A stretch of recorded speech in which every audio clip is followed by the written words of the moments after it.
Well, I'm sure you're all curious as to why I'm hiding in a locker, and my answer for that is, I have no idea. I just thought it would be an interesting way to start this video off.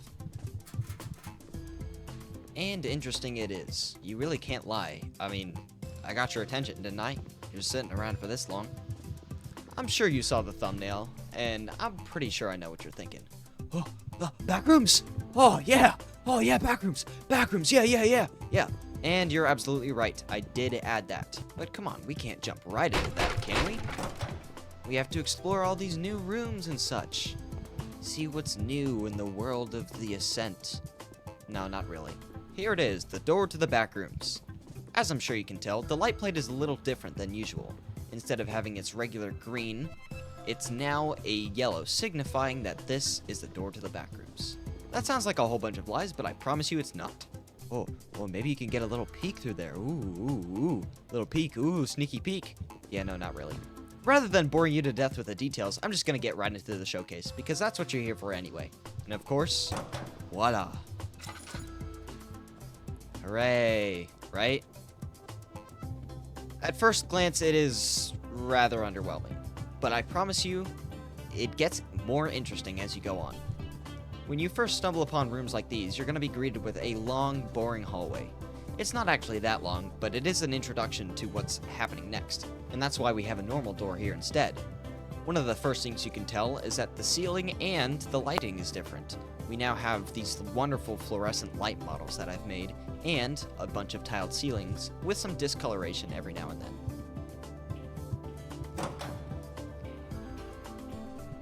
Occasionally, the walls will have a bunch of arrows on them which kind of mark the way to go. It's not directly the way to go, it just gives you a general direction. That way you don't get too lost. Immediately, you'll notice that the walls don't have their iconic wallpaper that you usually see in Backrooms videos and photos. And this is mainly a style choice. I did this because I wanted to make the Backrooms more of a custom thing rather than just go off the norm. But I did keep the wood trim. And occasionally you'll find little trinkets every now and then, like this sunflower, or these filing cabinets over here. Some of the walls also have some stains on them, which is kind of close to how the wallpaper is. I just wanted to give it a little ruined look every now and then. I would definitely recommend a flashlight for some of these areas, purely because it does get a little dark sometimes. And you know, that's just how it is. Although it's pretty empty, you can still find stuff on the floor, like fallen tiles, broken plates, stuff like that. You can also find these old computers every now and then, which don't do anything for the time being, but who knows, maybe I'll make them do something in the future. And of course we have the exit, which is clearly marked by these wonderful little drawn-on arrows. Although it's not completely the accurate backrooms, I wanted to go for more of a vibe, which this only being a secret sub-room, which you can rarely find, I think I did pretty well for. There's a good mix of lit up areas and dark areas, which give it that liminal vibe. It's empty, but still detailed enough to pass as interesting. I definitely think it makes it interesting for when you come across it.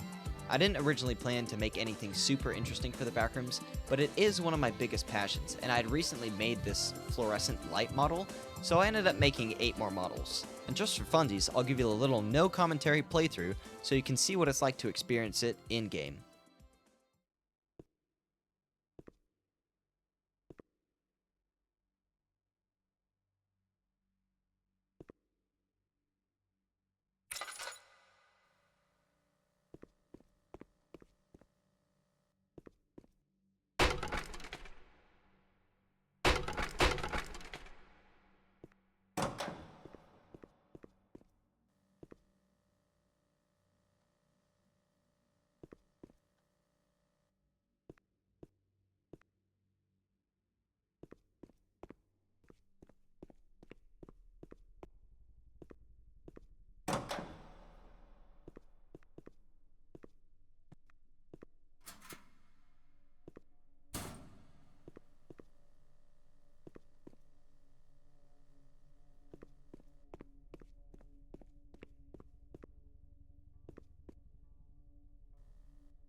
Well guys, that's all for this showcase. So if you like this type of content, subscribe for more. But in the meantime, stay crazy everyone, and I'll see you next time.